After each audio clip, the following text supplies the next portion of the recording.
আল্লাহ পাক বলেন ওয়াইদা কিলা লাহুম তাআলাউ ইলা মা আনসালাল্লাহু ওয়া ইলার রাসূলি ক্বালু হাসবুনা মা ওয়াজাদনা আলাইহি আবাআনা আওয়ালাউ কানা আবাউহুম লা ইয়ালামুনা শাইআন ওয়া লা ইয়াহতাদুন। হে নবী, যখন মানুষদের মাঝে আপনি বলবেন আসো আল্লাহর বিধানের দিকে আসো, আসো আমার আদর্শের দিকে আসো, আপনি দেখবেন অনেক মানুষ এমন পাওয়া যাবে ক্বালু, তারা বলবে হাসবুনা, আমাদের জন্য যথেষ্ট, মা ওয়াজাদনা আলাইহি আবানা, আমাদের পূর্বপুরুষ বাপদাদা মুরব্বীদের কাছে আমরা যা পেয়েছি ওইটাই যথেষ্ট, আর লাগবে না। আমার তো মনে হয় বাংলাদেশে আয়াতটা 100% কার্যকর। কোরআন শরীফ আপনি গলিয়ে খাওয়াতে যাবেন, তারপরও বলবেন না আমার বাবা বলেছে, আমার পীর সাহেব বলেছে। আল্লাহ পরের জবাবে দিচ্ছেন আওয়ালাউ কানা আবাউহুম, হরফে ইস্তেফাম, প্রশ্নবোধক চিহ্ন, ইন্টারগেটিভ সেন্টেন্স, এটা আলিফ দিয়েছেন।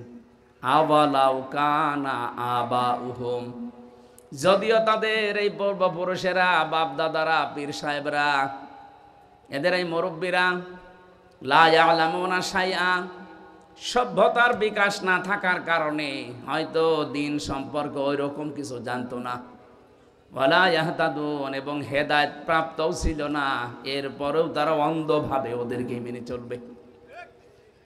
এদেশে এখন নেই, আছে। এই জন্য অন্ধভাবে পূর্বপুরুষদের মানা যায়জ না, এটা কাফেরদের অভ্যাস। ওই জামানায় মুশরিকদেরকে যদি নবীজি ডাক দিতেন তখন তারা বলতো না হে মুহাম্মদ, তোমার কথা লাগবে না, আমাদের বাপদাদা পূর্বপুরুষেরা যা করেছে, আমরা যা পেয়েছি ওইটাই মানতে চাই। এটা কাফেরদের স্বভাব। এই চরিত্র এখন অনেক মুসলমানের ভেতরে ভর করেছে। কথা বলেন ঠিক কিনা? আমাদের ভেতরে যেন চরিত্র না আসে। আল্লাহ যেহেতু ঘোষণায় দিয়েছে ইয়াসিন, হে নেতা, এখানে সিন শব্দের অর্থ হয় 5টা। তাফসিরে কাবীর আল্লামা ফখরুদ্দিন রাজি রহমতুল্লাহ আলাইহি লিখেছেন, সিন মানে সাজ্জিদুল আলামিন, সিন মানে সাজ্জিদুল বাশার, সিন মানে সাজ্জিদুল কাওনাইন, সিন মানে সাজ্জিদুল আম্বিয়া, সিন মানে সাজ্জিদুল মুরসালিন। এই যে কোরআনে কারিমের এক একটি অক্ষরের ভেতরে এত কথা লুকিয়ে আছে, যদি আপনি ব্যাখ্যা করতে যান, আপনার জ্ঞান যত বেশি, যত টান দিতে পারবেন, তত নতুন তথ্য বের হবে। আর আমরা তো কোরআনের কথা খুঁজে পাই না, কারণ আমাদের লেখাপড়া নেই। এসে সাপের কাহিনী শুরু করে, মুসলমান সাপ আর হিন্দু সাপ, সাপ আবার মুসলমান হয়। এই কথা বগুড়ার মানুষ শোনে আর কান্নাকাটি করে, আরে মুসলমান সাপ। এই ওয়াজ বাংলাদেশে চলেনি। তাফসীরুল কোরআন মাহফিল আপনি লিখে দেন ব্যানারে, পোস্টারে, যারা আসবে তাদেরকে বলবেন আপনি যাই বলেন, আধা ঘন্টা বলেন, কোরআন শরীফ হাতে নেবেন, এক একটা শব্দের 8টা 10টা 15 20টা করে অর্থ বের করবেন। তাফসীরের নাম বলে বলে অল্প সময় বলেন, কিন্তু তাফসীর আকারে কথা বলেন। কারণ কোরআনে কারিম মানুষদেরকে আল্লাহ হেদায়েত দেওয়ার জন্য পাঠিয়েছেন। ওই বাপ দাদার কিচ্ছা কাহিনী সারা জীবন বললে যা হবে, কোরআনের একটা আয়াতের ব্যাখ্যা 5 মিনিট করলে তার সাথে বেশি উপকার হবে। কারণ এর ভেতরে একটা আলাদা শক্তি আছে। মানুষের এই অন্তর, এটাকে নরম করার জন্য আল্লাহ পাক কোরআনে কারিম দিয়েছেন। এই যে স্বর্ণ দেখতে পান, স্বর্ণ, সোনা যদি কেউ সারা জীবন আগুনের ভেতরে রেখে দেয়, জীবনও গলাতে পারবেন না। এর ভেতরে যদি সোহাগা ছিটিয়ে দেন, সঙ্গে সঙ্গে পানি হয়ে যাবে। মানুষের অন্তর আল্লাহ ওইভাবে বানিয়েছেন। আমার বাবা কি করেছে, দাদা কি করেছে, সারা জীবন ওকে যদি বোঝাতে থাকেন, জীবন ওর মন নরম হবে না। কোরআনের কোন শব্দ যদি চিন্তা ভাবনা করে ওর অন্তরে ঢুকিয়ে দিতে পারেন, দেখবেন যত কঠিন হৃদয়ের মানুষও নরম হয়ে গেছে। কারণ এই বক্তব্যটা হামজার মুখ দিয়ে বের হলেও কথাটা কার? বলেন। এবার যে সিন দিয়ে 5টা অর্থ বললাম, দেখেন তো মেলে কিনা। সিন মানে সাজ্জিদুল আলামিন, আলমের বহুবচন আলামিন। শুধুমাত্র এই বাংলাদেশ না, এইরকম দেশ পৃথিবীতে আছে 257টা। শুধু জাতিসংঘের আন্ডার আছে 95টা, বাকিগুলো অন্যান্য। আপনি চিন্তা করেন, এই 257টার ভেতরে বাংলাদেশ সবচাইতে বড় দেশ। হ্যাঁ, ছোট মানে এই বাংলাদেশের চাইতে, আমি কয়েকদিন আগে মালয়েশিয়া ঘুরতে গিয়েছিলাম, ওইটা এদেশের চাইতে 8 ডবল বড়। সৌদি আরবে গিয়ে দেখলাম এই দেশের চাইতে 14 ডবল বড়। ভারতে যত প্রদেশে ঘুরেছি, বাংলাদেশের চাইতে 29 ডবল বড় এই ভারত। বাংলাদেশ 59টা জোড়া দিলে যত বড় হবে এক আমেরিকা একাই অত বড়। তাহলে ওই সমস্ত দেশের তুলনায় আমাদের এই বাংলাদেশ একটা পাড়া। এতটুকু একটা জায়গা, এর ভেতরে 64টা জেলা, 630টা থানা, এর ভেতরে নন্দীগ্রাম একটা। এখানে কতগুলো গ্রাম আছে, তার ভেতরে এই দোলা সিংড়া একটা।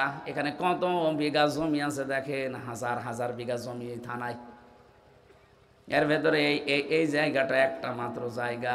এখানে কত মানুষ আমরা আছি, এর ভেতরে আপনি একজন। বলেন তো, শুধু পৃথিবীর তুলনায় আপনি কি? এরকম বিশাল পৃথিবী, এই যে তারকা দেখতে পান মিটি মিটি করে জ্বলে, বিজ্ঞান বলছে এইরকম পৃথিবী 27টা জোড়া দিলে যত বড় হবে এক তারকা তার চাইতে বড়। এত বড় বড় বিশাল তারকা যখন ব্ল্যাক হোলের পাশ দিয়ে যায়, ব্ল্যাক হোল তখন চকলেটের মতো চুষে খেয়ে ফেলে। মিল্কি ওয়ে বানিয়েছে আল্লাহ, ছায়াপথ বানিয়েছে, নিহারিকা বানিয়েছে। এই যে সূর্যটা 13 লক্ষ গুণ বড় এই পৃথিবীর চাইতে, 13 লক্ষ গুণ। আপনার মাথা এমনি আউলিয়ে যাবে।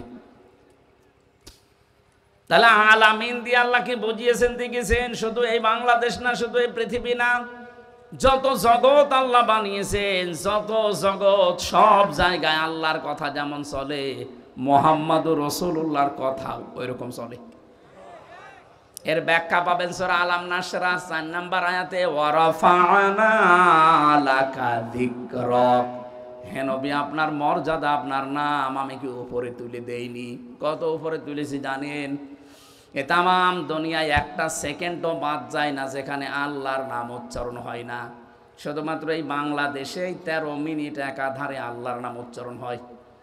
আপনি টেকনাফ থেকে শুরু করেন আজান দেওয়া, পঞ্চগড়ের তেতুলিয়ার বাংলা বান্দা পর্যন্ত যান, এই 1100 কিলোমিটারের ভেতরে 13 মিনিট একাধারে আজান হয়। কথা বুঝতেছেন না? বোঝেননি? টেকনাফের একেবারে শেষ মাথা, যেখানে টেকনাফ নদী, নাফ নদী, একেবারে বাংলাদেশের শেষ গ্রাম যেখানে, ওখানে যখন আল্লাহু আকবার আজান দেয়, ওর হয়তো 2 মিনিট পরে কক্সবাজারে দেয়, ওর 2 মিনিট পরে চট্টগ্রামে দেয়, ওর 2 মিনিট পরে টাঙ্গাইল দেয়, ওর 2 মিনিট পরে দেখবেন দিচ্ছে হয়তো রংপুরে, এর 2 মিনিট পরে ঠাকুরগাঁও, এর 2 মিনিট পরে বাংলা বান্দা। পুরাটা হিসাব করে আমরা দেখেছি 13 মিনিট একাধারে আল্লাহর নাম হতেই আছে। এতটুকু দেশে যদি 13 মিনিট একাধারে হয়, 257টা রাষ্ট্র, তাও কত বড় বড় রাষ্ট্রের খবর দিলাম বলেন। এ তামাম দুনিয়ায় একটা সেকেন্ডও বাদ যায় না যেখানে আল্লাহু আকবার শব্দ উচ্চারণ হয় না। যেখানে আল্লাহু আকবার উচ্চারণ হবে, সঙ্গে সঙ্গে উচ্চারণ হয় আশহাদু আন্না মুহাম্মাদান আবদুহু ওয়া রাসূলুহু। আজান দেওয়ার সময় রাসূলুল্লাহর নাম বলা হয় না? এই যে রফা'না, এক আলিফ টান আছে, আমি নিজে আপনার নামকে রফা করে দিয়েছি, এত উপরে দিয়েছি মানুষের কল্পনায় ধরবে না। মানুষ যদি দুনিয়ায় কেউ আপনাকে না মানে, এরকম জগৎ যত বানিয়েছি সেখানে আল্লাহর নাম উচ্চারণ হবে, পাশে আপনার নাম উচ্চারণ হবে। এমনকি যদি 257টা রাষ্ট্রের কোনো জায়গায় না হয়, যত সৃষ্টি আল্লাহ বানিয়েছেন, কোন জগতে যদি আল্লাহর নাম, রাসূলের নাম উচ্চারণ না হয়, জান্নাতের ভেতরে লেখা আছে লা ইলাহা ইল্লাল্লাহু মুহাম্মাদুর রাসূলুল্লাহ। লক্ষ কোটি কোটি ফেরেশতারা এই শব্দটা জপতেছে। হে নবী, আপনার নাম আমি এমন জায়গায় দিয়েছি কিয়ামত পর্যন্ত মানুষ কোল কিনারা পাবে না যে কত দূর।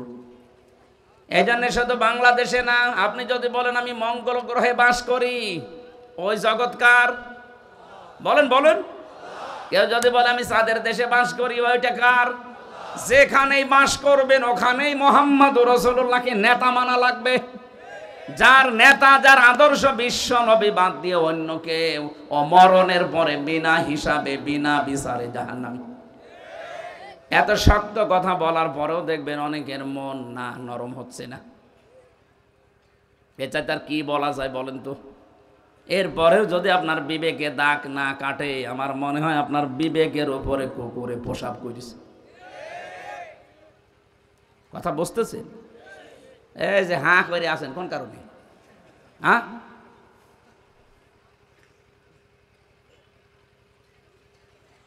তাহলে সিনের প্রথম সামারাইজ কি? যত জগৎ আল্লাহ বানিয়েছেন, এটা নাজ্জালুল আমরু বাইনা হুন্না, এটা সূরা তালাকের ভেতরে আছে। আর এটা নাজ্জালুল আমরু বাইনা হুন্না, যত আসমান জমিন আল্লাহ বানিয়েছেন, আমরা জানি 7 তবক আসমান জমিন, 7টা হলেও তো 7 জায়গায় মানুষ নেই, আছে। আসমানের উপরে হয়তো আমাদের মতো মানুষ নেই, এখানে অন্য জাতি আছে, কি আছে আমাদের কল্পনার বাইরে, কিন্তু সেখানে আল্লাহর বিধান নাজিল হচ্ছে। সেখানে আল্লাহ ওদের জন্য কি লাগবে সেটা দিয়েছে, কিন্তু পাশাপাশি মুহাম্মদুর রাসূলুল্লাহর আদর্শ সেখানেও মানা লাগবে। প্রশ্ন আসতে পারে, ওরা তো মানুষই না, কি মানবে? আর ওদের জন্য যেরকম, যেমন পাখি, পাখি কি মানুষ বলেন? কিন্তু পাখির জন্য আমার নবী মুহাম্মদুর রাসূলুল্লাহকে আল্লাহ রহমত করে পাঠিয়েছিলেন। হযরত উমাইর রাদিয়াল্লাহু তাআলা আনহু ছোট মানুষ, তিনি খেলা করছিলেন ধোলা নিয়ে মরুভূমির ভেতরে। নবী যে মসজিদে নববীতে নামাজ পড়তে যাবেন, দেখলেন উমাইর একা, পাখিটা নেই। ডাক দিয়ে বললেন, উমাইর কেমন আছো? তোমার সেই হলুদ পাখিটা কই? হযরত উমাইর কেঁদে ফেললেন। ডাক দিয়ে বলে, হে রাসূল, আপনি এত বড় মাপের মানুষ, আপনি শুধু তো এই মক্কা নগর নিয়ে চিন্তা করেন না, মদিনা নিয়ে চিন্তা করেন না। আপনাকে আল্লাহ তামাম দুনিয়ার জন্য নবী পরে পাঠিয়েছে। আপনি আমার মতো ছোট মানুষের খবর রাখেন, এমনকি আমার ওই পাখির খবর পর্যন্ত আপনি রাখেন। কথাটা কত দূর গিয়েছে বলেন তো? দ্বিতীয় নম্বর অর্থ, সিন মানে সাজ্জাদুল বাশার, বাশার মানে মানুষ, বাশার মানে কি? মানুষ। পদবাচ্যে যারা বিবেচিত, তাদের জন্য মুহাম্মদুর রাসূলুল্লাহকে নেতা মানা লাগবে। এটা দুনিয়ার বিষয় হলে আমি বলতাম না, কারণ মরণের পরে প্রতিটি মানুষ কিন্তু তার নেতার সাথে উঠবে। কথা বলেন? ইয়াওমা নাদউ কুল্লা উনাসিম বিইমামিহিম, সূরা বনী ইসরাঈলের ৭১-৭২ নম্বর আয়াতে আছে। আল্লাহ পাক বলেন, কিয়ামতের দিন প্রতিটি মানুষকে আমি আল্লাহ আমার সামনে দাঁড় করাবো তার নেতার সাথে। কার সাথে? নেতা যদি মুহাম্মদুর রাসূলুল্লাহর আদর্শের অনুসারী না হয়ে লেনিনের আদর্শের অনুসারী হয়, লেনিন যে জাহান্নামে যাবে, আপনাকেও কিন্তু জাহান্নামে যাওয়া লাগবে। আমি ইঙ্গিত দিলাম, আশা করি আপনি বুঝে ফেলেছেন, এত ব্যাখ্যা করা লাগবে না। 3 নম্বরে সাইয়্যিদুল কাউনাইন। কাউনাইন মানে উভয় জগৎ, শুধু এই জগৎ না, এরপরে যে জগৎ আসতেছে, ওই কিয়ামতের ময়দানের জন্য আমাদের নবী মুহাম্মদুর রাসূলুল্লাহ থাকবেন নেতা। সমস্ত নবীরা যেখানে ফেল করে যাবে, সবাই এক বাক্যে বলবে, আমাদের আর কিছু করার নেই, তোমরা যাও। সকলের নেতা সাজ্জিদুল বাশার মুহাম্মদুর রাসূলুল্লাহ, তার কাছে যাও। 4 নম্বরে সাজ্জিদুল আম্বিয়া, শুধুমাত্র মানুষ না, শুধুমাত্র দুনিয়া উভয় জগৎ না, আল্লাহ বলেন নবী যাদেরকে পাঠিয়েছিলাম তারা পর্যন্ত বিশ্ব নবীকে নেতা মেনে নিয়েছে। এই দলিলটা আছে সূরা আলে ইমরান 3 নম্বর পারা 19 নম্বর পৃষ্ঠা 12 নম্বর লাইনের, এটা 81 নম্বর আয়াতে আছে। রব্বুল আলামিন বলেন, অমিনান নাসি অমিনান নাবি ওয়াইদি আখাযাল্লাহু মিসাকান নাবিয়িনা লামা আতাইতুকুম মিন কিতাবি ওয়া হিকমা। এটা আমার উদ্দেশ্য না, শুধু আয়াতটা পড়লাম। 5 নম্বরে সাইয়্যিদুল মুরসালিন, শুধু নবী না, যারা রাসূল হয়ে এসেছিলেন দুনিয়ায়, এই পৃথিবীতে আল্লাহ রাসূল পাঠিয়েছেন কয়জন বলেন তো? 511 জন, আর বাকিগুলো সব ছিল নবী। মুসলিম শরীফের ভেতরে আছে 511 জনকে আল্লাহ রাসূল বানিয়েছিলেন, আর বাকি 1,24,000 যে নাম শোনা যায় সবাই ছিলেন নবী। নবী আর রাসূলের ভেতরে আবার পার্থক্য আছে, এটা তার ক্লাস চলছে না, যেভাবে ভেঙে বোঝানো লাগবে। এক কথায় নবী ছিলেন বাকি সবগুলো, রাসূল ছিলেন 511 জন। এই 511 জনের কাছেও আমাদের নবী ছিলেন আদর্শ নেতা। এবার আপনার মাথার ভেতরে মগজ আছে, বুদ্ধি আছে, একটু খাটান। নবীদের রাসূলদের উভয় জগতে মানুষ হিসাবে তামাম পৃথিবী এবং যত জগৎ সবাই যদি রাসূলুল্লাহকে আদর্শ মানতে পারে, তে বাংলাদেশের 18 কোটি মানুষের কি হয়েছে? এরা কেন তার বাবাকে মানবে? হ্যাঁ, কথা বলছে না কেন? এরা কেন তার স্বামীকে মানতে যাবে? এদের তো একমাত্র কেবলমাত্র শুধুমাত্র আদর্শ হওয়া লাগবে, নেতা হওয়া লাগবে মুহাম্মাদুর রাসূলুল্লাহ। এবার আপনি যান, ইয়াসিন পড়বেন না তোহা পড়বেন, পড়েন। 29টা হরফের ভেতরে নবীজির গুণগান আর নামের মর্যাদাগুলো আল্লাহ এমন ভাবে সাজিয়েছিলেন। আজকের তেলাওয়াতকৃত আয়াত সূরা বাকারা, মাত্র একটা আয়াত পড়েছি, এর মনে হয় 3 ভাগের 1 ভাগের কথা আজকে শেষ হবে। আমাদের আজকের আলোচনার বিষয় আমি সাজিয়ে নিয়েছি। আলোচনার বিষয় হচ্ছে ঢোকো বা প্রবেশ করো। কি বললাম? প্রবেশ করা লাগবে। কোথায় প্রবেশ করবেন এই কথাটা আল্লাহ কোরআন দিয়ে আমাদেরকে জানিয়ে দিয়েছেন। 2টা শব্দের ব্যাখ্যা খুব গুরুত্বপূর্ণ, সালমন আর সিলমন। আমি আলেম যদি এখানে থাকেন তাদেরকে একটু চিন্তা করার জন্য বলবো। আল্লাহ পাক ঘোষণা দিচ্ছেন, ইয়া আইয়ুহাল্লাযীনা আমানু। এই ভালো করে শুনবেন, আল্লাহ ডাক দিয়েছেন কোন বেঈমানকে না। ওহে যারা বেঈমান না, ওহে যারা ঈমানের দাবি করো তাদেরকে বলছি। এখন আমার প্রশ্ন, আমরা কি ঈমানদার না বেঈমান?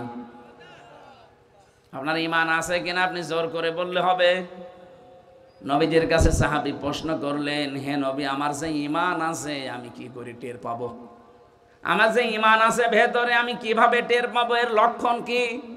নবীজি বললেন, ইদা সাররাতকা হাসানাতুকা ওয়া সাআতকা সাজ্জিয়াতুকা ফান্তা মুমিন। যখন তোমার ভালো কাজগুলো তোমাকে আনন্দ দেবে, আর অন্যায় কাজ দেখলেই ভেতর থেকে একটা বাধা আসবে, তখন বুঝবে তোমার ঈমান আছে। বলেন তো 15.5 বছরে অন্যায় কাজ দেখলেই বাধা এসেছে না? অনেকের আরো আনন্দ লাগতো, অথচ লোকটা হাজী সাহেব। এই কথা বলেন না কেন? প্রকাশ্য মানবতা বিরোধী কাজ চলছে, আল্লাহ রাসূল বিরোধী কাজ চলছে, ইসলাম বিরোধী। ভেতর থেকে একটা বাধা আসা, ধাক্কা আসা দূরের কথা, না আরো আনন্দ পেত। আরো যারা কনসার্ট দিতেন, উলঙ্গ অর্ধ উলঙ্গ নাচের ব্যবস্থা করতেন, এইটার দ্বারা যুব সমাজ ধ্বংস হতো। কথা বলেন না কেন? কিছু না হোক, ওখানে নারী পুরুষের অ্যাক্সিডেন্ট হইতো।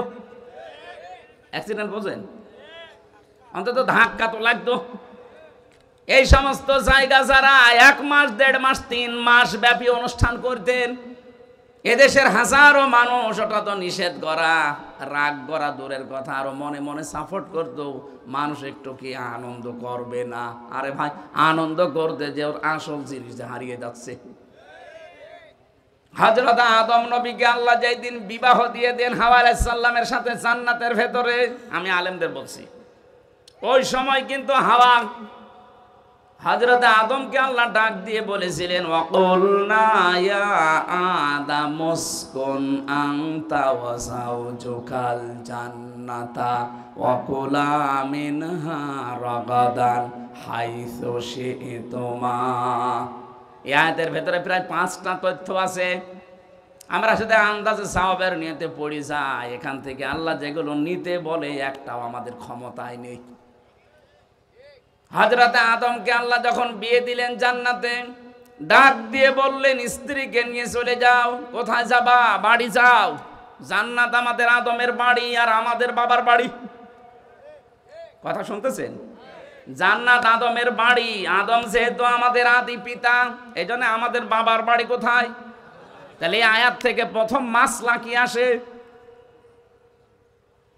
এখানে যারা আলেম বসে আছেন বলেন তো এখান থেকে প্রথম মাসলা কি বের করা যায়? আরে ভাই চিন্তা ভাবনা না করলে আপনি কিসের আলেম? আপনার নামের আগে আলেম লেখা আছে, মাওলানা লেখা আছে, আপনি একটা জিনিস চিন্তা ভাবনা করে বের করতে পারেন না, তা আপনি আর আলামিন তো সমান। আপনার তো চিন্তা করা লাগবে এই শব্দটা আল্লাহ কেন দিলেন। এটা তো জান্নাতের বিষয়, দুনিয়ায় আল্লাহ কেন দিয়েছেন? অকুলনা ইয়া আদাম মুসকুন আংতা, শব্দটা আল্লাহ আংতা না দিলেও পারতেন। আংতা তুমি নিজে, অসাউজকাল জান্নাহ, এবং তোমার স্ত্রী জান্নাতে চলে যাও। কি সুন্দর সূক্ষ্ম বিষয় এখানে লুকিয়ে আছে।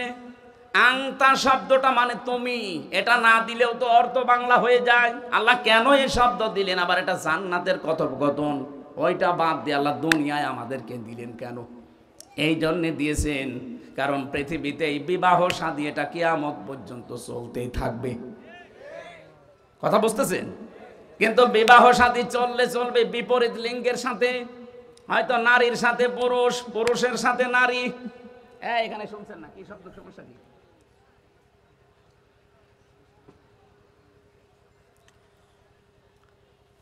খেয়াল করেন তো, নারীর সাথে পুরুষ, পুরুষের সাথে নারী, এই যে বিপরীত লিঙ্গের সাথে যে বিবাহের সিস্টেম, এটা আমি বানিয়েছি।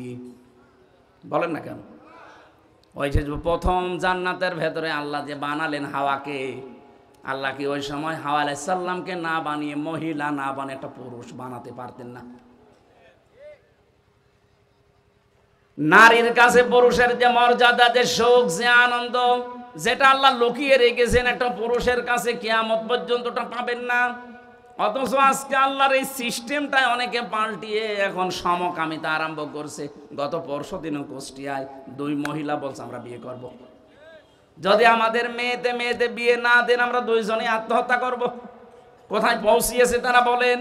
আল্লাহর পুরা সিস্টেম তারা পাল্টিয়ে ফেলেছে। আল্লাহ পাক আদম নবীকে হাওয়া আলাইহিস সালামের সাথে বিয়ে দিয়ে বলেছিলেন, যাও বউ নিয়ে তুমি নিজে জান্নাতে যাও। এই জন্য আল্লাহ আংতা দিয়েছেন। এখানে শব্দটার ব্যাখ্যা হচ্ছে বিয়ে করার পরে বউ নিয়ে যাওয়া লাগবে আপনার বাড়িতে, তার মানে আপনার বাবার বাড়িতে। কিন্তু কত মানুষ দেখা যায় বিয়ে করে আর নিজে ঘর জামাই থাকে। আপনার লজ্জা নেই? ঘর জামাই আছেন এখানে কারা? হাত তোলেন তো। একজন না, আর এটা বলছি না, ঠিক আছে থাকে না।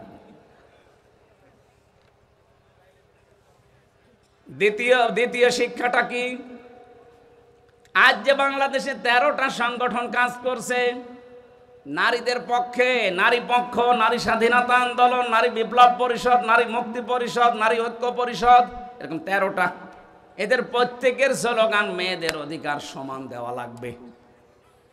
পুরুষরা যেভাবে কাজ করছে মহিলারা ওইভাবে কাঁধে কাঁধ মিলিয়ে কাজ করবে। আরে ভাই, এই গঠনই তো আল্লাহ পুরুষকে আর মহিলাকে আলাদা দিয়েছেন। কথা বলে না কেন? আমার এখন 33 বছর বয়স, আমার ম্যাডামের বয়স এখন 26 বছর।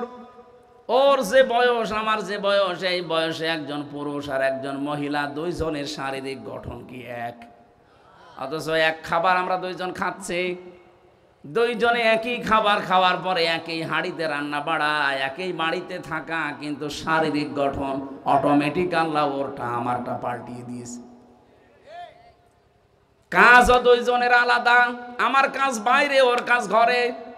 এখন যদি বলি না আমি পুরা পাল্টাবো, এই যে মোটর সাইকেলে করে আসার সময় যারা আসলেন, ভেতরে যে টিউব আছে, ও যদি বলে না সারা জীবন ভেতরে থাকলাম, আমার আর ভালো লাগে না, আমার গরম লাগে, আমি উপরে যাব, ও যদি উপরে আসতে চায় মোটর সাইকেল চলবে। কারণ বাইরে থাকতে হলে যে পরিমাণ প্রেশার নেওয়া লাগে, কত খোয়া, কত ইট, কত বালি, কত কাঁটা, ভেতরে যেটা আছে ওটা তো নরম, ওটা বাইরে আসলে 1 মিনিটও টিকবে না। কথা বলে না কেন? আল্লাহ এই জন্য দিয়েছেন অকুলা, যারা তাফসীর ভালোভাবে পড়তে চান, বুঝতে চান, এই সূক্ষ্ম বিষয়গুলো নিয়ে বাড়িতে চিন্তা ভাবনা করবেন। আল্লাহ বলেন, আদম তুমি নিজে স্ত্রীকে নিয়ে যাবে। এখানে আংতা দিলেন আগে, কিন্তু দ্বিতীয় শব্দে আর আংতা দেয়নি, একবারে দিয়ে বসন অকুলা। বউ নিয়ে বাড়িতে যাবা ঠিক, বাড়ি যেয়ে নিজে মরণের খাবার খাওয়া, এরপরে বউকে খাওয়াবা না। আল্লাহ কি অধিকার দিয়েছেন দেখলেন? মেয়েরা যদি এই অধিকারগুলো কোরআন থেকে আজ জানতে পারতো, ওরা এই অধিকারের জন্য আন্দোলন করতো। ওরা জানে না, তাই ওদের ফাঁদে পা দিয়ে লাফাচ্ছে যে আমাদেরও সমান অধিকার দিতে হবে।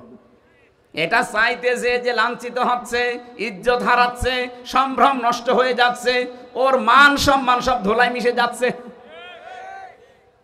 বিশ্ববিদ্যালয়ে যখন ছিলাম, সে 15 সালে 16 সালে বের হয়েছি আমি।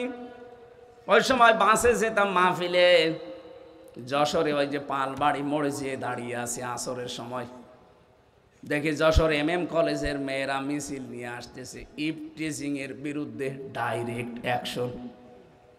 একটা যুবতী মেয়ে, 18-20 বছর, 22 বছর, 25 বছরের মেয়ে, বুকে কোনো ওড়না নেই, খালি স্কিন টাইট প্যান্ট পরা আর গেঞ্জি গায়ে দেওয়া, এক হাত দিয়ে ব্যানার ধরে আছে আর এক হাত দিয়ে বলছে ইভটিজিং এর বিরুদ্ধে ডাইরেক্ট অ্যাকশন। বলেন তো এইরকম বয়সী মেয়েদের কেমন লাগে? চিন্তা করলাম, আল্লাহ যে মিছিল আসতেছে, এখন তো দিনকাল ভালো না, আর নির্বাচন গেল 14 সালে। পুলিশ যদি আমার ধরে মিছিলের পাশ থেকে, কোন সালের অপরাধী বলে আবার চালিয়ে দেয়।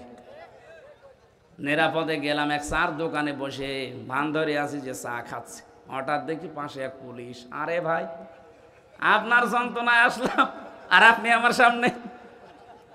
পুলিশ আমারে বলছে, হুজুর একটা কথা বলি। বলেন। এই যে মিছিল আসতেছে, যশোর MM কলেজের মেয়েরা সবই 22 বছর 25 বছর বয়সী, অনার্সে মাস্টার্সে পড়ে। এক হাতে ব্যানার, এক হাতে যেভাবে ইভটিজিং এর বিরুদ্ধে ডাইরেক্ট অ্যাকশন দিচ্ছে। হুজুর আমার সত্যি কথা বলতে এদের মিছিল দেখে মনে হচ্ছে আমি ইভটিজিং আগে করি। ঠিকই বলিস। বলেন, একটা 22 বছর 23 বছরের মেয়ে, বুকে ওড়না নেই, কেমন লাগবে বলেন তো? এই সমস্ত মেয়েরা ওড়না ছাড়া যখন রাস্তাঘাটে বের হয়, রিক্সা চালককে ডাক দেয়, মামা। ও মামা দেখা যাচ্ছে অ্যাক্সিডেন্ট করেছে।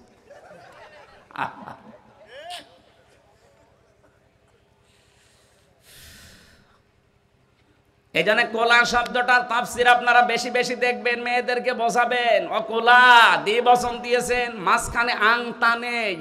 আল্লাহ জানাতে চেয়েছেন, হে আদম, নিজে যা খাবা ঠিক ওই মানের খাবার বউকে খাওয়াবা। অনেকে আমরা নিজেরা বাইরে থেকে মরণের খাওয়া খাই, মানসম্মত খাবার খাই, আর বাড়ি বউ খাচ্ছে পান্তা ভাত। না, আপনি হিসাব দিতে হবে। এখন বলেন, হুজুর আপনি যা খান বাড়ি থাকেন। আরে ভাই, আমি তো কিনে খাই না, আমি সব আপনাদেরটা, আমার সব পরে পরে চলছে। আমার এইটা দিয়েছে সৌদি আরবের একজন, এইটা দিয়েছে ঢাকার একজন, এই টুপিটা দিয়েছে বগুড়ার এই আব্দুল বাড়ি রশিদি, পায়জামাটাও একজন বানিয়ে দিয়েছে সেদিন ওই কুমারখালী থেকে। আমার শরীরে ঘড়িটাও দিয়েছে আমার শালা। আমার বলতে কিছুই নেই, মোবাইলটাও একজন দিয়েছে। তাহলে আমার যা আছে সব ধানের উপরে, আমার কোনো হিসাব নেই। আমি যা দিচ্ছি ওইটাই বেশি। আপনি যে মানের খাবার খান, যে মানের পোশাক পরেন, যেই মানের জায়গায় থাকেন, ঠিক ওই মানের খাবার, ওই মানের পোশাক বউকে দেওয়া লাগবে। অর্ডার কার? আজ নারীরা যদি বলতো যে আংতা মাঝখানে নেই, তুমি যা খাও এটা ঠিক করো, আজ বাংলাদেশে আমার মনে হয় প্রত্যেকটা ঘরে একটা মিনি জান্নাত হয়ে যেত। পরের শব্দটা আরো কঠিন, রগদান হাইসু শি'তুমা। আল্লাহ পাক বলেন, বউ নিয়ে শুধু ঘরের ভেতরে বন্দি করে রাখবা না, ওকে বেড়াতে নিয়ে যাবা, যেখানে ইচ্ছা যাবা, যা ইচ্ছা খাবা, কিন্তু সাবধান, ওয়ালা তাকরাবা হাদিহিস শাজারা, ওই গাছের কাছে যাবা না। আমরা অনেকেই মনে করি এই গাছ মানে জান্নাতের ওই গন্ধম গাছ। কে বলেছে আপনাকে? এটা যদি শুধু জান্নাতের গন্ধম গাছ উদ্দেশ্য হবে, তে দুনিয়ায় আয়াত নাজিল করলো কোন কারণে? এই নিষিদ্ধ কাজ দিয়ে আল্লাহ জানাতে চেয়েছেন জান্নাতের ভেতরে সব জায়গায় যেমন যাওয়া যায়, শুধু ওই গাছের কাছে বাদ দিয়ে পৃথিবীতে সব জায়গায় যেতে পারবা 500টা জায়গায় বাদ দিয়ে। কত? এই কোরআনে 500 শরীয়তের বিধিবিধান আছে নিষেধ। আপনি ওই জায়গাগুলোতে গেলেই থমকে যাবেন। হযরতে আদম এইটা করেন না, স্ত্রীর কথা মতো তিনি এই গাছের কাছে গিয়েছেন, ফলও খেয়েছেন, এই জন্য বিপদে পড়েছিলেন। তাহলে আমাদের উচিত হবে এখান থেকে বউ নিয়ে শুধু ঘরবন্দি করে রাখা না, তারও একটা স্বাধীনতা আছে। তাকে আপনি নিয়ে ঘুরতে যাবেন বিভিন্ন জায়গায়, আত্মীয় স্বজনের বাড়িতে, কিন্তু সাবধান, যেখানে গেলে আপনার বড় পর্দা থাকে না, আপনারও পর্দা থাকে না, এইরকম জায়গায় যাওয়া যাবে না। এরকম জায়গা দেশে নেই। এমন বিয়ে অনুষ্ঠান হচ্ছে যেখানে পর্দার বালাই নেই, অথচ ওটা আপনার আপন মামাতো বোনের বিয়ে না। মামাতো বোন না, আপন বোনের বিয়ে হলেও যেতে পারবেন না, যেখানে গেলে আল্লাহর ফরজ বিধান পর্দায় থাকে না। এমন বিয়ে আছে কিনা বলেন তো? এই বলেন। এই যে গাড়ি হলিদের অনুষ্ঠান করা হয়, কোথায় পেয়েছেন ভণ্ডামি? এটা হিন্দুদের রীতি। মান তাশাব্বাহা বিকওমিন ফাহুয়া মিনহুম। যে যার রীতি অনুসরণ করবে, কালচার অনুসরণ করবে, কিয়ামতে সে তার সাথে উঠবে। আপনি কি চান আপনার হাসর ওই হিন্দুর সাথে হোক? তাহলে এই গায়ে হলো অনুষ্ঠান বাদ দেওয়া লাগবে। 2 নম্বরে, এই যে মেয়ের বাড়িতে যে 150, 200, 300 মানুষ নিয়ে যে বর পক্ষ বরযাত্রী নিয়ে যে খাচ্ছে, কোথায় পেয়েছেন এটা? আপনি যদি ইসলাম থেকে নিতে চান তাহলে মুহাম্মদ রাসূলুল্লাহ সাল্লাল্লাহু আলাইহি সাল্লাম যতগুলো মেয়ে বিয়ে দিয়েছিলেন সবগুলো অনুষ্ঠান নবীজি নিজে করেছিলেন তার জামাই বাড়িতে। নবী যত বিয়ে করেছেন প্রত্যেকটা অনুষ্ঠান তার বাড়িতে নিজে ছাগল জবাই করে, দম্বা জবাই করে লোকজনকে খাওয়াতেন। এটা ওলিমা বলে। এটা আজ নেই, এটা হয়ে গেছে বরযাত্রী। না, এটাই সিস্টেম বাদ দেওয়া লাগবে। আপনি যদি সত্যি ইসলাম মানতে চান এই সিস্টেম বাদ দেওয়া লাগবে। আপনার বাবাকে আপনি বোঝাবেন, দেখেন আপনি জাহান্নামে যেতে চান, আপনার সাথে আমি নেই, আপনি বাবা হলেও নেই। আপনি বিয়ে দিয়ে যদি জান্নাতের কামাই করতে চান, আমার শ্বশুর বাড়ি থেকে যে কয়জন আসবে, মনে করেন 150 জন, আমার আত্মীয় স্বজন আরো 150, 300 জনের আয়োজন আপনার সমর্থ অনুযায়ী আপনি বাড়িতে করবেন না। আপনি নিজে আরো নিয়ে মেয়ের বাড়িতে যাচ্ছেন। 18, 20 বছর, 22 বছর এই মেয়েটার পেছনে শ্রম দিয়েছে, লেখাপড়া শিখিয়েছে, আদর ভালোবাসা দিয়ে মানুষ করেছে। আপনি একটু বিবেক দিয়ে বলেন তো, এই মেয়েটা সারা জীবনে কোনো উপকার মা বাবার করবে? বলে না কেন? ওই মেয়েটার যত উপকার, যত খেদমত আপনার বাচ্চা সব আপনি নিজে নেবেন সারা জীবন। একটা উপকারও তার মারও নেই, বাবারও নেই। সব উপকার আপনার। আপনার বাচ্চা সে বহন করবে, সে লালন পালন করবে, আপনার খেদমত করবে, আপনার বাড়ি পাহারা দেবে। সব কি ওর বাবা মার না আপনার? ওর বাবা মা শুধু 18, 20 বছর শুধু মানুষ করে দিয়েছে, এই তো বেশি। আবার 200 জন খাওয়ানো লাগবে, কোথায় পেয়েছেন এই জুলুম? এই সিস্টেম যদি বাদ দিতে না পারেন আপনার বিবাহ হয়ে যায় যাচ্ছে না। আমি মনে হয় একটু বেশি বলে ফেললাম না, কারণ আমার 3টা মেয়ে, আমি যেন বেশি যাই। আমার তো ছেলে নেই। আরে ভাই মাসলা বললাম, আমার ছেলে হলেও আমি বলতাম। এই সিস্টেম বগুড়াতে আছে না, এই বরযাত্রী, এটা বাদ দেওয়া লাগবে। এটা করা লাগবে অলিমা। অলিমা কি মেয়ের বাড়ি হয় না ছেলের বাড়ি? বলেন। আপনি কি পড়েন হাদিসে? কোন জায়গায় বরযাত্রী পড়েছেন অলিমা, আপনি সেইটাকে বরযাত্রী হিসাবে চালিয়ে দিচ্ছেন। আশা করছে আগামী থেকে বিয়ে শাদী হলে এই সিস্টেম চালু করবেন। তাহলে এমন কোন অনুষ্ঠানে বউ নিয়ে যাওয়া যাবে না যেখানে গেলে নিজেরও পর্দা নেই, স্বামীরও পর্দা থাকে না। যাক, মানুষ যদি দুনিয়া সব একদিকে রাগ করে হয়ে যায়, যাক, আমার বোন ভাই কিচ্ছু দরকার নেই, আমাকে দরকার আমার আল্লাহর বিধানটা। এরকম মন নিয়ে, ঈমান নিয়ে যদি সত্যি টিকে থাকতে পারেন, অজানায় একটা অনির্বচন সুখ আপনি অনুভব করবেন। ওটা কিনতে পাওয়া যায় না। শব্দটা বলেছি, অনির্বচন সুখ। এই যে বাচ্চারা যখন মায়ের পাখার নিচে দেখবেন ছোট ছোট বাচ্চা, যারা মুরগির বাচ্চা, এরা মা পাখিটা যখন লোম এভাবে দিয়ে দেয় পাখাটা, এরপরে ডাউন করে দেয়, এটাকে কোরআনের ভাষায় বলে ওয়াকফিজ, ওয়াকফিদ। তুমি ডাউন করে দাও, এরপরে ফল করে দাও। পাখির এই ডানাটার ভেতরে সফট কমল মোলায়েম এত সুন্দর সুন্দর পর আছে, একটার সাথে যখন আরেকটা লেগে যায় এভাবে ডাউন করে দেয়, এরপরে ফল করে নামিয়ে দেয়। বাচ্চাগুলো ওর নিচে সিল, বিভিন্ন কাক দুশমনদের হাত থেকে বাঁচার জন্য ওর নিচে যে একটা কিচির মিচির আওয়াজ দেয়, কি দেখেছেন না? এইটাকে বাংলায় বলে অনির্বাচন সুখ।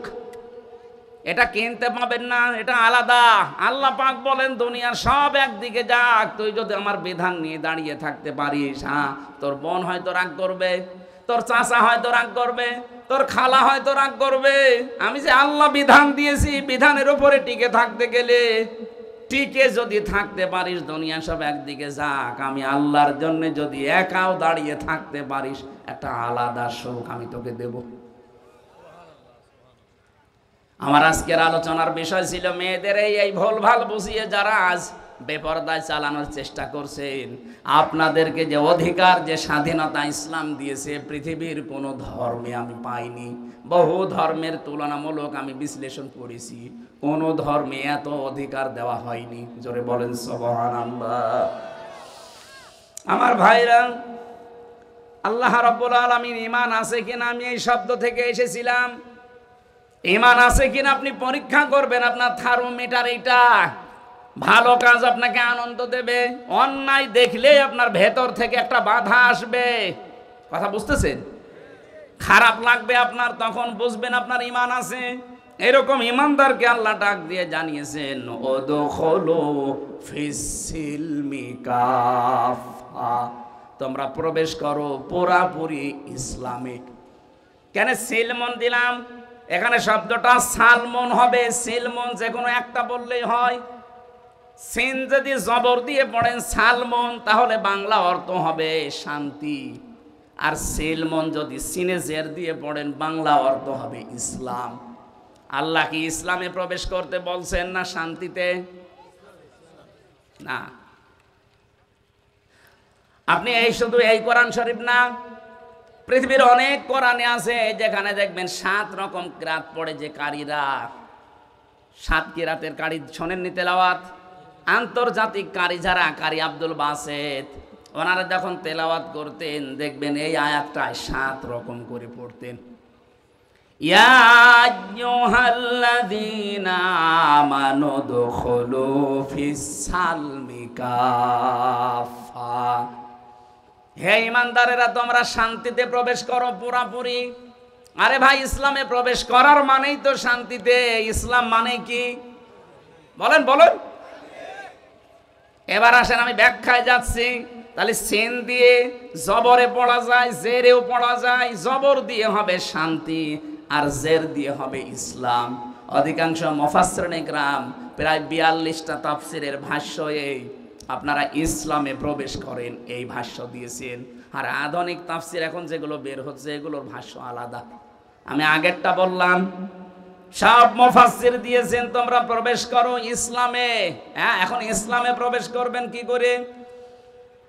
আপনি তো আংশিক প্রবেশ করার কথা নেই, কাফা পরিপূর্ণ। আমার এবার বোঝানোর বিষয় তাফসীর থেকে আমি যেটা নোট করেছি সেইটা বলছি। এবার আল্লাহ রাব্বুল আলামিন জানিয়েছেন 5টি আলামত আপনার ভেতরে পাওয়া যাবে। আপনি যে ইসলামে পরিপূর্ণ প্রবেশ করলেন কিনা এটা আপনি বুঝবেন। কয়টা? আমি সহ যারা এখানে আছি আজকে প্রত্যেকেই মিলাবো, তারপরে বাড়ি যাব। আমরা দেখবো যে এই 5টা বিষয় আমি দুনিয়ায় মানি কিনা। এই 5টা যদি আমার ভেতরে পাওয়া যায় তাহলে আমি আল্লাহর এই ভাষায় পরিপূর্ণ ইসলামে দাখিল হতে পেরেছি। আর যদি 5টার 4টা হয়, একটা হয় না, তাহলে মনে করবেন এখনো পরিপূর্ণ ইসলামে আমি প্রবেশ করতে পারি নাই। আমি কি ব্যাখ্যায় যাব এবার? আপনারা বাড়ি চলে যাবেন? এই থাকবেন না? 1 নাম্বার ব্যাখ্যা পেয়েছি, আত্মসমর্পণ করা। কি বললাম বলেন বলেন? এই 5টা বিষয় আপনাকে একটা একটা করে মিলাতে হবে। আপনি যদি দেখেন হ্যাঁ 5টা আমি মানি, তাহলে আল্লাহর এই কোরআনের আয়াত কিয়ামতে আপনার পক্ষে দাঁড়াবে। উদখুলু ফিস-সিলমি কাফা, পরিপূর্ণভাবে ইসলামে প্রবেশ করো। চারটা মানেন, একটা মানেন না, মনে করবেন আপনি কিয়ামতের দিন এই আয়াতের বিরুদ্ধে দাঁড়াবে। কোরআন শরীফ যদি কারো বিরুদ্ধে চলে যায়, কি হাদিস আছে, আল কোরআন হুজ্জাতুল লাকা ওয়া আলাইকা, কোরআন যদি কারো পক্ষে সাক্ষী দেয় সে জান্নাতি, কারো পক্ষে যদি বিপক্ষে সাক্ষী দেয় সে জাহান্নামী। এই জন্য আজকের 5টা বিষয় খুব গুরুত্বপূর্ণ। না, আমি দেখতে পাচ্ছি অনেকে হাঁটাহাঁটি করছে, এরা কারা? এরা কি আসলে তাফসীর শুনতে এসেছে নাকি হাঁটার জন্যে? ও ডায়াবেটিস। এই বসেন ভাই, বসেন বসেন, আপনার জন্য পরিবেশ নষ্ট হচ্ছে, বসেন।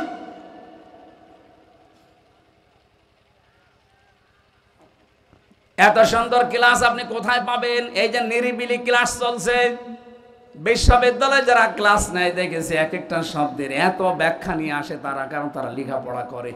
আমাদের তো আর ওই মানের জ্ঞান নেই। আমি যতটুকু পেরেছি চেষ্টা করছি বোঝানোর সহজভাবে। আপনি তো আমাকে সাহায্য করবেন একটু পরিবেশটা ঠিক করে দিয়ে। ইসলামের ভেতরে আমি পরিপূর্ণ প্রবেশ করেছি কিনা তার আলামত কয়টা? আরো জোরে ছাত্রের মতো জবাব দেন, কয়টা? 1 নম্বরে আত্মসমর্পণ করা, 2 নম্বরে আপনার ভেতরে ইখলাস লাগবে, 3 নম্বরে বিশুদ্ধ আকীদা লাগবে, 4 নম্বরে উত্তম চরিত্র লাগবে, 5 নম্বরে লেনদেনে স্বচ্ছতা থাকা লাগবে। কয়টা বললাম? এই 5টা শব্দের ভেতরে কত কথা আছে আমার এই ছোট মাথার ভেতরে যত আছে, এরকম 1-1.5 ঘন্টা না, 5 রাত আমি একাধারে শুধু 5টা শব্দের ব্যাখ্যা করতে পারবো ইনশাআল্লাহ। আজকে প্রথমটা আমি শুরু করছি আত্মসমর্পণ। আল্লাহ রাব্বুল আলামিন সূরা মুমিন 26 নম্বর পারা 13 নম্বর পৃষ্ঠার 13 নম্বর লাইনের 66 নম্বর আয়াতে ঘোষণা দিয়েছেন যে আত্মসমর্পণ কিভাবে করবা। আল্লাহ পাক বলেন, কুল ইন্নী নুহিতু আন আ'বুদাল্লাযীনা তাদউনা মিন দুনিল্লাহ লাম্মা জাআনিয়াল বায়্যিনাতু মির রাব্বি ওয়া উমিরতু আন উসলিমা লিরাব্বিল আলামিন। বলেন আল্লাহু আকবার।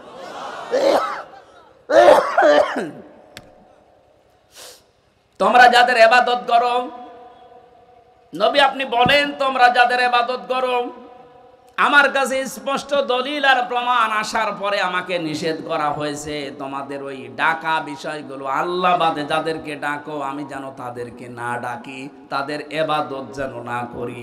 আমাকে আদেশ করা হয়েছে আমি আল্লাহর সামনে যেন আত্মসমর্পণ করি। এটা করবেন কি করে? আমাদের জাতির পিতা হযরতে ইব্রাহিম দেখিয়েছেন। আল্লাহ স্মরণ করাচ্ছেন আমাদেরকে। এটা সূরা বাকারা 1 নম্বর পারা 19 নম্বর পৃষ্ঠা 7 নম্বর লাইনের 131 132 নম্বর আয়াতে আছে। এটা তাফসিরে ফি জিলালিল কোরআনের তাফসিরে পাবেন।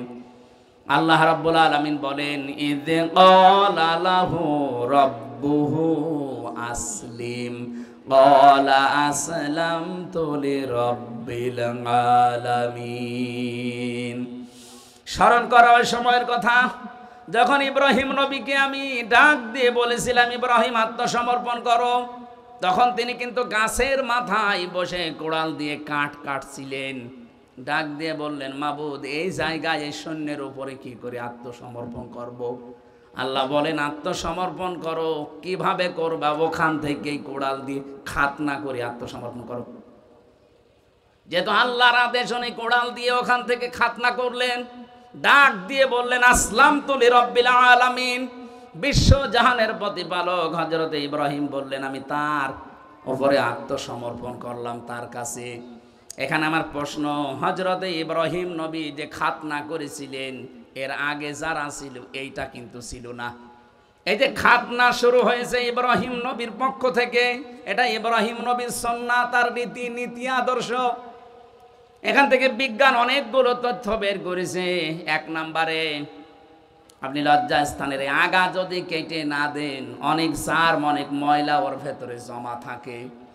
এই যে হিন্দু যারা, আমি জেলখানায় যাওয়ার পরে এইটা আমার যিনি জেলার ছিল ও দেবদুলাল, ও আসলেই মানুষ বলতো ফুল হাতা আসতেছে, ফুল হাতা বোঝেন? আমরা যারা মুসলমান আমরা কি হাফ হাতা, আমরা কি। আর ওই দাদা যখন আসতো বলতো যে ফুল হাতা আসতেছে, তার মানে মুসলমানই দেইনি। বিজ্ঞান এখানে আমি কয়েকটা তথ্য পেয়েছি।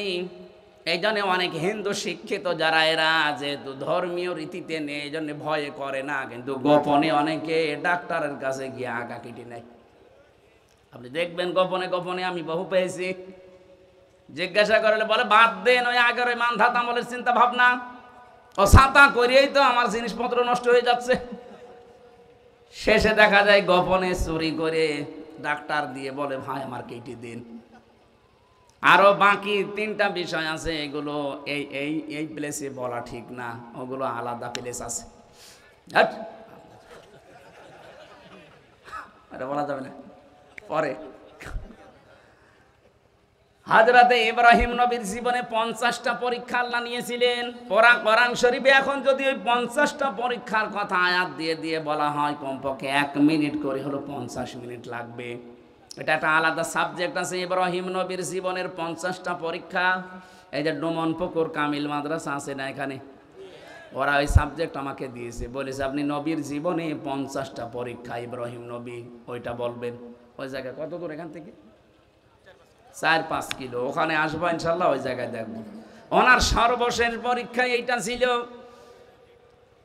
সর্বশেষ পরীক্ষার ভেতরে আমি পেয়েছি তিনি এই যে খাতনা করেছিলেন, আমরা যারা তার সন্তান দাবি করি তাদের এই সুন্নাত এখান থেকে শুরু কিয়ামত পর্যন্ত আমরা যারা তারা সব এই খাতনা করব হযরত ইব্রাহিম আলাইহিস সালামের সুন্নাত অনুযায়ী। আল্লাহ রাব্বুল আলামিন বলেন ইব্রাহিম এবং ইয়াকুব এই দুইজন নবীর পরের আয়াত আছে, এটা 32 নম্বর আয়াত। ওয়াসাা বিহা ইব্রাহিম বানিহি ওয়া ইয়াকুব ইয়া বানিয়া ইন্নাল্লাহা আসতাফা লাকুমুদ্দিন ফালা তামুতুন্না ইল্লা ওয়া আনতুম মুসলিমুন। বলেন আল্লাহু আকবার। এখানে আমরা যারা বাবা আছি তাদের এবার শিক্ষা। হযরত ইব্রাহিম এবং ইয়াকুব এই দুইজন নবী বাবা ছিলেন। কি ছিলেন বলেন? তিনি তার মরণের আগে, ইন্তেকালের আগে সন্তানদেরকে ডাক দিয়ে বলেছেন, হে আমার আদরের সন্তান, ইয়া বোনাইয়া, বোনাই মানে দোলা ভাই না, বোনাইয়া মানে আদরের সন্তান, হে আমার আদরের কলিজার টুকরা সন্তান, ইন্নাল্লাহ আসতাফা লাকুমুদ্দিন, অবশ্যই আল্লাহ তোমাদের জন্য নির্বাচিত করেছেন, মনোনীত করেছেন, পছন্দ করেছেন তোমাদের জন্য দ্বীনকে। কাকে? শব্দগুলো ভালো করে খেয়াল করবেন। ইন্নাল্লাহ আসতাফা লাকুমুদ্দিন, তোমাদের জন্য অবশ্যই আল্লাহ দ্বীনকে মনোনীত করেছেন। এখন দ্বীন কি? এই দিনের পরে যা আসবে, রাতের পরে আরেকটা দিন, ওই দিন বলেন না। দিনের আমি পুরা কোরআন শরীফে অর্থ পেয়েছি, দিনের অর্থ 10টা। এটা আমি তাফসীর থেকে নোট করে এনেছি। কেউ যদি দিন বলতে কিয়ামতের ময়দানে এই যে মরণের পরে তো 2 নাম্বার প্রশ্ন হবে, এইটা মা দিনুকা, তোর দিন কি, বলবে না? বলেন 10টা বিষয় যদি আপনি বলতে পারেন যে হ্যাঁ আমি মানি, তাহলে আপনি কবরে এই প্রশ্নের জবাবে বলতে পারবেন দীনুল ইসলাম। এর প্রথম অর্থ দিন মানে বিচার দিন। এটা সূরা ফাতিহার 3 নাম্বার আয়াতে প্রতিদিন আমাদের মুখ দিয়ে আল্লাহ বের করে নেয়, মালিকি মালিকি।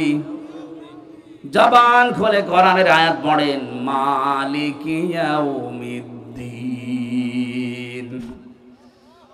আমি এই আলোচনাটার সাবজেক্ট যেহেতু আজকে না, আমি শুধু থিওরিগুলো বলে দিচ্ছি। 2 নাম্বার দিন মানে আনুগত্য, 3 নাম্বারে দিন মানে জীবন ব্যবস্থা, 4 নাম্বারে দিন মানে রাষ্ট্রীয় আইন, 5 নাম্বারে দিন মানে ইবাদত, 6 নাম্বারে দিন মানে মুখ ফেরানো, 7 নাম্বারে দিন মানে স্থায়ী শান্তি, 8 নাম্বারে দিন মানে শান্তির বাণী, 9 নাম্বার দিন মানে বিপ্লব, 10 নাম্বারে দিন মানে স্থায়ী ব্যবস্থা। এই 10টা বিষয় আল্লাহ ছোট্ট শব্দের ভেতরে, শুধু ফেরেশতারা বলবে মা দিনুকা, আপনি বলে দেবেন দিনুল ইসলাম। অত সহজ না।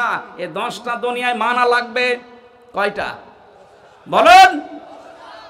প্রতিটি নবী, বিশেষ করে এই দুইজন নবীর নাম আমি আয়াতে পেলাম, ইব্রাহিম এবং ইয়াকুব। এই দুইজন জলিলুল কদর নবী ইন্তেকালের আগে তারা বলেছিলেন, হে আমার কলিজার টুকরা সন্তানেরা, আল্লাহ কিন্তু তোমাদের উপরে একটা দিন মনোনীত করেছেন। এখন এই মনোনীত দিন কোনটা আল্লাহ জবাব দিয়েছেন সূরা আলে ইমরানের 19 নম্বর আয়াতে। এই যে এক আয়াতের তাফসীর আর এক আয়াতে, এটা তাফসীর বিল কোরআন বলা হয়। আল্লাহ পাক বলেন, ইন্নাদ-দীনা ইনদাল্লাহিল ইসলাম।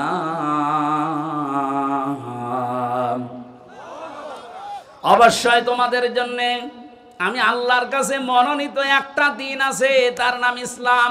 এই পৃথিবীতে এখন 257টা রাষ্ট্রে 4500 ধর্ম চলছে। কত? 4500 ধর্মের ভেতরে একটা ধর্ম, একটা দিনের উপরে আল্লাহ শুধু রাজি আছে, তার নাম ইসলাম। তাহলে কি সৌভাগ্য আমাদের, আর কিছু না পাই অন্তত ইসলাম পেয়েছি। সারা পৃথিবীতে 4500 ধর্মের একটার উপর আল্লাহ রাজি নেই। এই জন্য যদি অন্য ধর্মের কোনো মানুষ এলাকায় থাকেন, এটা রেকর্ড হচ্ছে, হিন্দু হোক, বৌদ্ধ হোক, খ্রিস্টান হোক, ইহুদি হোক, আহ্বান জানাচ্ছি শান্তির ধর্মে ইসলামে আসেন। আমি আপনাকে ইসলাম কবুল করার জন্য বলছি না। এ পৃথিবীর 4500 ধর্ম যদি থাকে, 4500 ধর্মীয় গ্রন্থ আছে। কথা বলছেন এখানে 4500 ধর্মীয় গ্রন্থ আপনি কম্পিউটারের কাছে নিয়ে যান, সুপার কম্পিউটার যেটা হাই পাওয়ারের, ওর কাছে নিয়ে যান। ওখানে নিয়ে যে ধর্মীয় গ্রন্থগুলো ধরেন, দেখবেন ভেতর থেকে আওয়াজ আসবে না, এর ভেতরে ভুল আছে। আমেরিকায় একবারে পরীক্ষা করা হয়েছিল, 4500 ধর্মগ্রন্থ একটা একটা করে দিয়েছে, প্রত্যেকটা লাল দাগ মারা আছে যে না, এর ভেতরে ভুল আছে। শুধু কোরআন শরীফের ভেতরে বলেছে কোনো ভুলের ভেতরে নেই, সন্দেহের লেশ পর্যন্ত নেই। আহ্বান জানাচ্ছি আপনাদেরকে, আপনি ইসলাম গ্রহণ করার দরকার নেই, শুধু আমাদের ধর্মীয় গ্রন্থটা একটু ব্যাখ্যা পড়েন, পুরাটা একবার পড়ে দেখেন। এই যে টনি বেলাওয়ারের শালিকা আমেরিকার লরেন বুথ, এ মহিলা অনার্স মাস্টার্স করেছে। ইরানের তেহরান বিমানবন্দরে আসার পরে বলছে, ভাই আমি ইসলাম গ্রহণ করব না, কিন্তু আমি ইসলাম জানতে চাই। বলেন তো, একটা অমুসলিম ইসলাম জানার অধিকার নেই? বলেন। মুসলমানকে ডাক দিয়ে বলেছে ইরানের তেহরান বিমানবন্দরে যে আমি ইসলাম মানব না, কিন্তু আমি জানতে চাই অথেন্টিক ইসলাম মানা যায় কি পড়লে, সেই বই দেন। আপনার কাছে যদি কোনো হিন্দু বলে আমি ইসলাম গ্রহণ করব না, কিন্তু ইসলাম জানতে চাই, কি দেবেন? কথা বুঝে শুনে বলছেন। ফতোয়া কালকে বের হবে, যা ও তো ওজন এই কোরআন দিলেন কি করে? শুধুমাত্র আরবি টু আরবি যেটা আছে, এইটা বাদ দিয়ে যত রকমের ভাষায় তাফসির করা আছে, সারা পৃথিবীতে 4500-এর উপরে ভাষাও আছে। কম বেশি অধিকাংশ ভাষায় কোরআনের তাফসির লেখা হয়ে গেছে। যে কোনো ভাষায় যদি কেউ তাফসির পড়তে চায়, তার বাধা আছে। কথা বলে না কেন? ওযু করা লাগবে। এটা কোরআন থেকে দূরে সরানোর একটা চক্রান্ত। পৃথিবীর অন্যান্য কোন ধর্মগ্রন্থ ধরতে গেলে ওযু করা লাগে না, শুধু মুসলমানের ধর্মগ্রন্থ ধরতে গেলে ওযু করা লাগবে। কোথায় পেয়েছেন আপনি?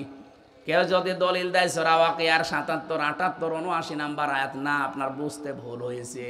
আপনাকে আমি আরো স্টাডি করার জন্য বলছি। ওখানে লেখা আছে, ইন্নাহু লাকুরআনুন কারীমুন ফি কিতাবিম মাকনুন লা ইয়ামাসসুহু ইল্লাল মুতাহহারুন। আল্লাহ বলেন এটা সম্মানিত কোরআন, এটা সুরক্ষিত করা আছে সংরক্ষিত কিতাবে। ভালো করে খেয়াল করেন, এখানে কারারিম মাকিন, মাকিন শব্দের শাব্দিক অর্থ স্থান। কারারিম মাকিন বলা হয় এমন স্থানকে যেখানে হাতের স্পর্শ লাগে না। মাথা একটু খোলেন, চিন্তা ভাবনা করেন, আল্লাহ কি বলছেন আর আমরা কোথায় কি ব্যাখ্যা মিলিয়েছি। আল্লাহ বলেন এটা সংরক্ষিত করা আছে সুরক্ষিত কিতাবে।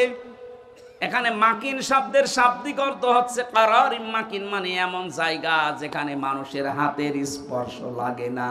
আর আমরা জানি দুইটা জায়গা আছে হাতের স্পর্শ ছাড়া। একটা মায়ের যেখানে সন্তান থাকে ওই রেহিম বলা হয়, আর একটা লৌহে মাহফুজ।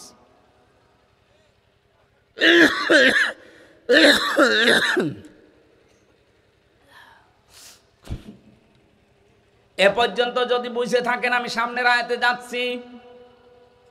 কারারিম মাকিন মানে কি বুঝেছেন? অন্তত আলেমরা তো বোঝার কথা। কারারিম মাকিন মানে এমন জায়গা যেখানে হাতের স্পর্শ লাগে না, হাতের স্পর্শ লাগে না। মায়ের ওই সন্তান থাকা জায়গায় জরায়ু বলা হয়, যেখানে সুরক্ষিত, ওখানে হাতের স্পর্শ লাগে না। আর একটা জায়গা আছে লাউহে মাহফুজ। এখানে যেহেতু কোরআনের বিষয়, এটা তো মায়ের জরায়ুর সাথে মেলে না। মেলে? বলেন না কেন? এটা মিলবে তাহলে আরশের সাথে। লাউহে মাহফুজ যেখানে কোরআন ফলকে লেখা আছে ওই জায়গায়, এটা যে ওই জায়গা তার প্রমাণ পরের আয়াত। এই জন্য তাফসির করতে হলে আগের আয়াত পরের আয়াতের সাথে সম্পর্ক কি, এটা তাফসিরের উসুলের 13টা নিয়মের 1 নাম্বার নিয়ম এটা।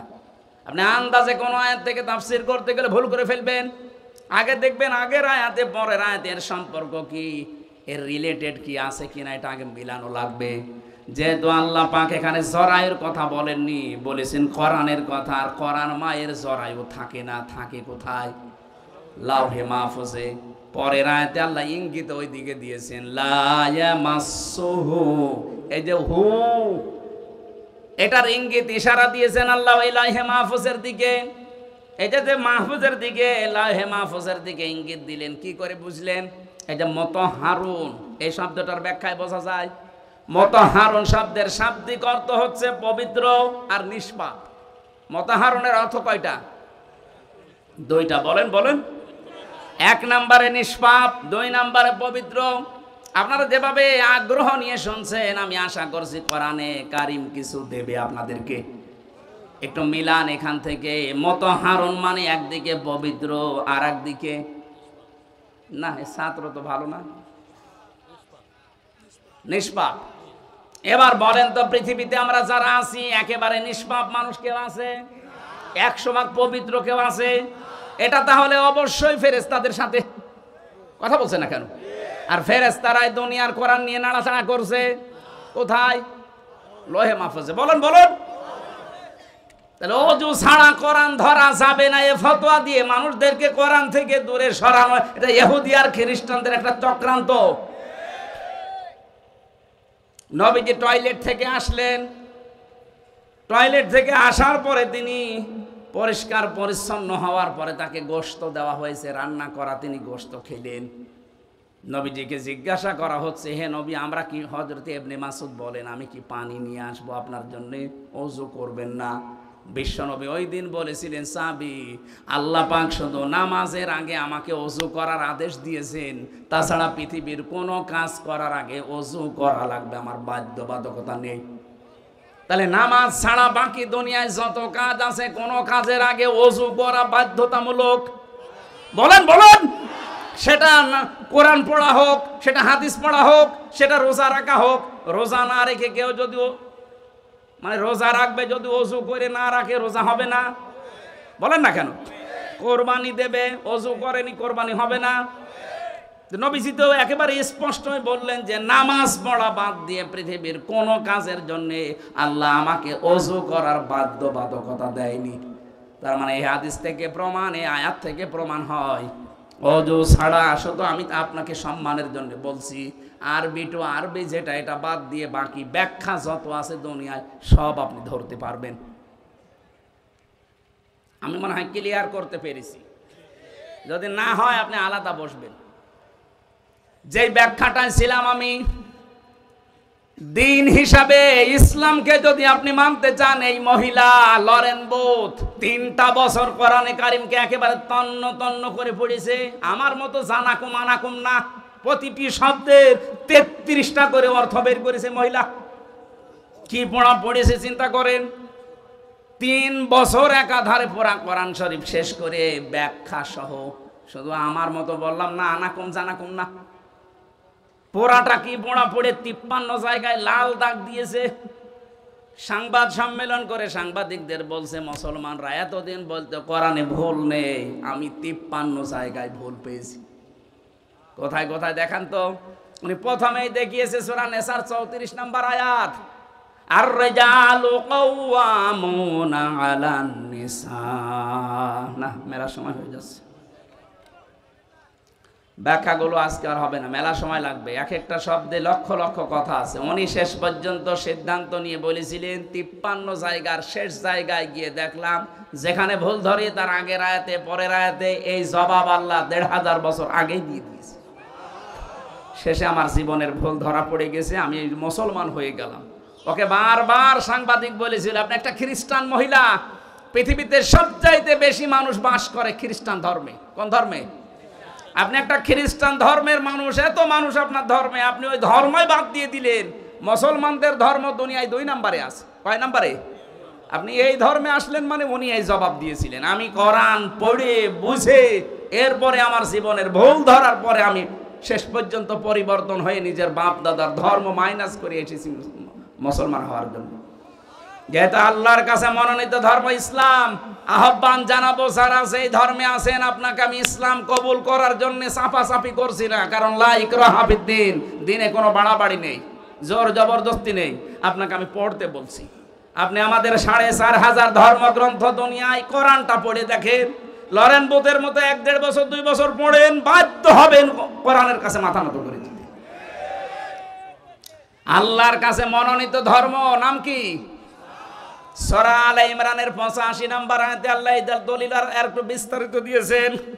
আল্লাহ পাক বলেন, ওয়ামাইয়াবতাগি গায়রাল ইসলামি দীনান ফালা ইউকবালা মিন ওয়া হুয়া ফিল আখিরাতি মিনাল খাসিরিন। দুনিয়াতে ইসলাম বাদ দিয়ে যদি অন্য কোন নিয়ম নীতি দিয়ে কেউ আল্লাহকে রাজি করতে চায়, ওর জীবনের কোন ইবাদত বন্দেগী কবুল হচ্ছে না, হবে না। হুয়া ফিল আখিরাতি মিনাল খাসিরিন, সবচাইতে বড় ক্ষতিগ্রস্ত হবে লোকটা আখিরাতে। জোরে বলেন নাউজুবিল্লাহ। আমার ভাইরা, আমার নোট করা বিষয় সবগুলো আজকে আর হবে না মনে হয়।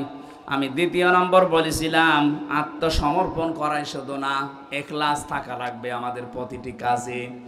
এটা দলিল দেওয়া আছে সূরা জুমারের 11 নম্বর আয়াতে। 3 নম্বরে বিশুদ্ধ আকীদা তৈরি করতে হলে শিরক আর বেদাত মুক্ত বিশ্বাস তৈরি করা লাগবে। 4 নম্বরে আমাদের চরিত্র হওয়া লাগবে উত্তম। বিশ্বনবীর চরিত্র দেখে মানুষ ইসলামে আসতো, আর আমাদের চরিত্র দেখে আজ অনেক মুসলমানও কাফের হয়ে যাচ্ছে। 5 নম্বরে লেনদেনের স্বচ্ছতা, এইটাই আসল বিষয়। কত মানুষ দেখতে মনে হয় আকাশ থেকে পালিয়ে এসেছে, অথচ টাকা ধার নিলে এক কথা বলছে না, দোকানে বাকি খেয়েছে, যদি দেখে দোকানে বাকি, ও দোকানের সামনে দিয়ে আর যায় না, অন্য রাস্তা দিয়ে ঘুরে যায়। এটা যে একটা ইবাদত মনেই করে না। লেনদেনের স্বচ্ছতা থাকা লাগবে।